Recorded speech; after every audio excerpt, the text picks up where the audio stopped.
Cinema super ஸ்டாரும் அரசியல் super ஸ்டாரும் சந்தித்ததால் பலருக்கு கலக்கம் ஏற்பட்டுள்ளதாக ரஜினியுடனான சந்திப்பு குறித்து சீமான் கருத்து தெரிவித்துள்ளார்.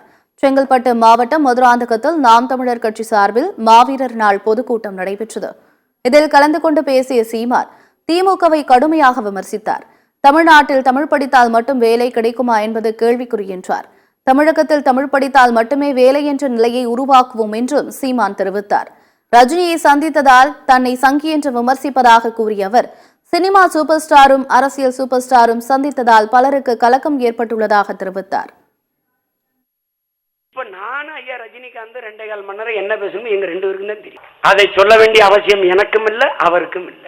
ஏன்னா நாங்க 2 பேரும் பேசுனதுல சங்கி ஆயிட்டோம்னா அவரை வச்சு வருஷத்துக்கு 2 படம் எடுத்து கோடி கோடியா சம்பாதிக்கிறேன். நீங்க யார்?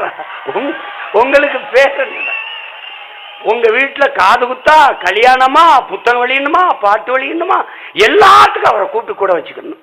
ஒரு தடவை தாண்டா என் கூட நான் அவரும் நின்று ஒரே ஒரு தடவை. ஐயோ ஐயோ ஐயோ, ஏன் தெரியுதா? அவர் திரையுலகின் சூப்பர் ஸ்டார், நாம அரசியல் சூப்பர் ஸ்டார். 2 ஸ்டார் தமிழ் படித்தால் வேலை கிடைக்குமா என்று கேட்கிற நிலைமைக்கு தள்ளிட்டாங்கடா. தமிழ் படித்தால் தான் வேலை. ஆங்கிலம் பயன்பாட்டு மொழி, தமிழ் எங்கள் கொள்கை மொழி. உலகின் எம்மொழியும் கற்போம், நாங்கள் வாழ. எம்மொழி தமிழ் கற்போம், எங்கள் இனம் வாழ.